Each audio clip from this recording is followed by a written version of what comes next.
ಕನ್ನಡದ ಟಿವಿ ಇತಿಹಾಸದಲ್ಲೇ ಅತಿ ಹೆಚ್ಚು ಜನಮನ್ನಣೆ ಗಳಿಸಿದ ಸಿಂಗಿಂಗ್ ರಿಯಾಲಿಟಿ ಶೋ ಅಂದ್ರೆ ಅದು ಸರಿಗಮಪ.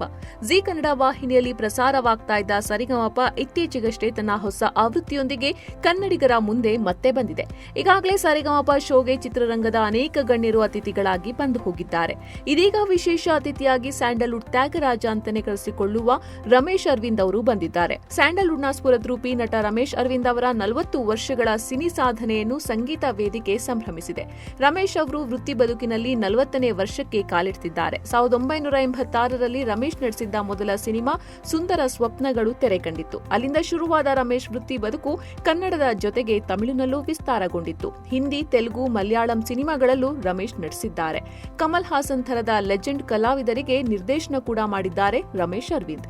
ಇದೀಗ ಚಿತ್ರರಂಗದಲ್ಲಿ 4 ದಶಕಗಳ ಜರ್ನಿ ಮಾಡಿರುವ ನಟ ರಮೇಶ್ ಅರವಿಂದ್ ಅವರಿಗೆ ಟ್ರಿಬ್ಯೂಟ್ ನೀಡುವ ಸಲುವಾಗಿ ಸರಿಗಮಪ ಶೋನಲ್ಲಿ ಈ ವಾರ ರಮೇಶ್ ಸಿನಿಮಾಗಳ ಹಾಡುಗಳ ಹಬ್ಬ ನಡೆಯಲಿದೆ. ಮತ್ತೊಂದು ವಿಶೇಷತೆ ಅಂದ್ರೆ ಈ ಶೋಗೆ ರಮೇಶ್ ಅವರ ಮಗಳು ಕೂಡ ಸರ್ಪ್ರೈಸ್ ಆಗಿ ಎಂಟ್ರಿ ಕೊಟ್ಟಿದ್ದಾರೆ. ರಮೇಶ್ ಅವರ ಪುತ್ರಿ ನಿಹಾರಿಕಾ ಅವರು ಸಾಮಾನ್ಯವಾಗಿ ಯಾವುದೇ ರಿಯಾಲಿಟಿ ಶೋಗಳಲ್ಲೂ ಕಾಣಿಸಿಕೊಳ್ಳೋದಿಲ್ಲ. ಸಿನಿಮಾ ರಂಗದಿಂದ ದೂರ ಇರೋ ಇವರು ಎಂಎನ್ಸಿ ಕಂಪನಿಯೊಂದರಲ್ಲಿ ಕೆಲಸ ಮಾಡ್ತಿದ್ದಾರೆ. ಅಷ್ಟೇ ಅಲ್ಲದೆ ವರ್ಷಗಳ ಹಿಂದೆ ಮದುವೆ ಕೂಡ ಆಗಿದ್ರು. ತುಂಬಾ ಖಾಸಗಿಯಾಗಿ ಈ ಮದುವೆ ನಡೆದಿತ್ತು. ನಿಹಾರಿಕಾ ಅವರು ಅಷ್ಟಾಗಿ ಕ್ಯಾಮೆರಾ ಮುಂದೆ ಬರೋದಕ್ಕೆ ಇಷ್ಟಪಡೋದಿಲ್ಲ ಅಂತ ಸಾಕಷ್ಟು ಕಡೆ ರಮೇಶ್ ಅವರೇ ಹೇಳಿಕೊಂಡಿದ್ದಾರೆ. ಹೀಗಿದ್ರು ಅವರು ಈ ಶೋಗೆ ಮೊದಲ ಬಾರಿಗೆ ಬಂದಿದ್ದಾರೆ.